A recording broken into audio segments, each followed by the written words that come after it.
sanam ko disudis channel talate apya sagun daram johar. Teheny ar mektang ran rena uprumiñ imabona. Ar ona dareñ udu abona. Ona dare do anar dare kana se anar bahar rena uprumiñ lay abona.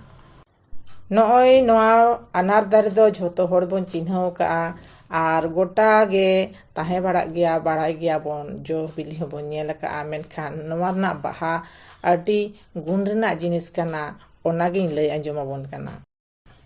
To inya noa dis hudis ape kotheni lay pasnaw to video like share tabon pe jemon aima hor ko baday dareya ma ar video do nyel puro bin. Noa baha bin nyele noy adi napay baha to noa bahare nuna bes gun mena noa bahare abo judi naksimbra huyuk tabona mure naksimbra huyabona tale noa baha adi gun rena jinis kana. Noa abin got kate baha rit kate onana ros ondok bin ar ona ros mure barbar thop laga jom bin enkhan ge abina ona naksimbra lekan rog do chaba onde ge se onde bhitri rege besoa. Ar noa do chet ho bai kharabiya chet ho bai osubida hai side effect chet ho bachua ar noa do adi besaran kana hormo lagit te do chet ho bai kharabiya.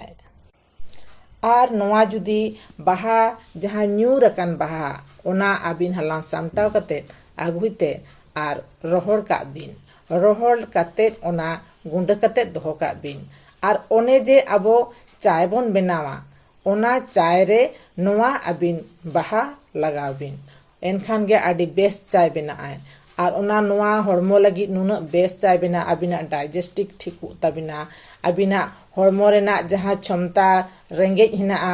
ona abin bisi rengej bina abin noa jaha chai nyute abina jaha hormo kharabok kana jaha doctor ko manai buna chai kom nyui pe alope nyuya menkhan abin noa na chai nyui bin adi besa hormo rena phaida ayua noa re jom kate se abin chelka bin bujhawa ona na kono tension banu tabina abin cha ho din gi bin nyo dareya ar noa na swad ho din gi bin hata dareya ma tale video chelka pe bujhaw ke tabona video re like tabon pe.